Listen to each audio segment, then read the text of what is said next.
Hi, welcome to the Kiwi Ads and Mods tutorial on heel accommodation and skives. Today we'll be looking at three mods, the heel pad, heel wells, and medial skives, also known as the Kirby skive. Starting with the heel pad, this is a pretty simple modification done to add a layer of padding under the calcaneus to help accommodate just a more sensitive heel. Typically, it's done by going to the backing section on the order form and just clicking the heel zone and selecting the appropriate material. Most commonly, it's done with Poron XRD or PPT Poron. Because the XRD functions like a memory foam, it's a great shock absorber, especially for somebody that's standing or walking a lot or has some fat pad atrophy. The heel well is the next level up in heel accommodation, as it can be added to provide an increased amount of softness and thickness under a sensitive calcaneal fat pad or a prominent heel spur. It can also be added for extra shock absorption for joint sensitivities going up the kinetic chain, if especially if the patient is required to be in footwear with little to no cushioning of its own, or if they insist on being in footwear with no cushioning. A lot of sneakers, work boots, things like that. It's made by punching out the base of the shell under the calcaneus, right in the bottom of the heel cup. And then we taper the edges in here and then fill that with a layer of about 6 millimeters, about quarter of inch layer of PPT Poron. And as we've created a hole in the shell, as you can see here, we typically add a wrap of Topi rubber around the heel to seal and hide that if there's no hindfoot post. If there is a hindfoot EVA stabilizer. If there is no stabilizer, then we'll do that wrap typically. That's the heel well. A few cautions about creating those. If you do have either a heel pad or a heel well in the orthotic, it's true that adding those cushions can be more comfortable just for the plantar pressure underneath the heel. But by implementing them, we're also lifting or raising the foot on the device overall. And that means for every millimeter of cushioning that we're adding, we're getting less hindfoot and arch support.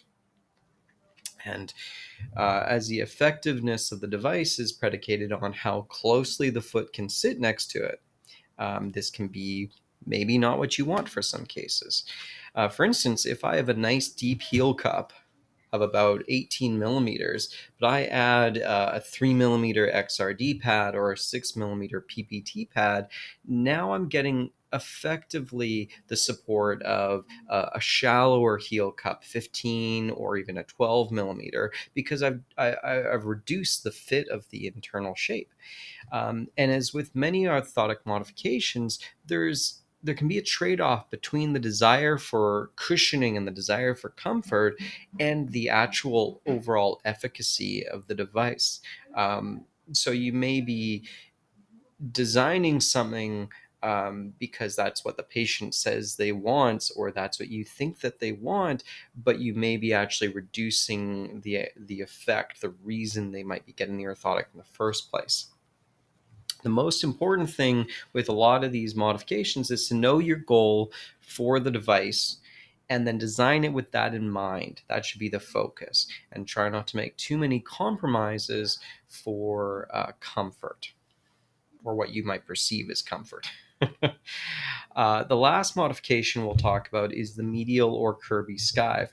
And this is a modification that uses a clever application of force to help gain leverage over a more pes planus type of foot. It's typically done with a small oval of cork between 2 to 4 millimeters. And the Kirby skive is placed on the medial side of the heel cup. This is a left shell, so that's on the medial side. And it acts almost as a wedge. We grind this flat at about a 30-degree angle to actually create an inverting or supinatory force on the subtalar joint, as it is the basically the first thing that the heel or the calcaneus is striking when it comes down and applies pressure to the orthotic. So very early in that phase, in that weight-bearing phase of gait, we are already starting to slow down and limit the hind foot eversion. And this can be a great addition if you don't want to add a lot of extra bulk with an extrinsic EVA stabilizer. If you want to keep that intrinsic, but you want to increase a bit of support in here, great addition to a cleat design for a more pes planus foot to keep the design slimmer. This comes default on our pes planus template with a 3 millimeter thickness, but that can be adjusted easily as required. Compliance is pretty good, fairly good with this mod, but if the patient has a sensitive heel, says ow when you're palpating around that area, you're better off to just leave it out. And as always, feel free to reach out if you have any questions for us. You can reach us directly at tech@koslab.ca. Thank you.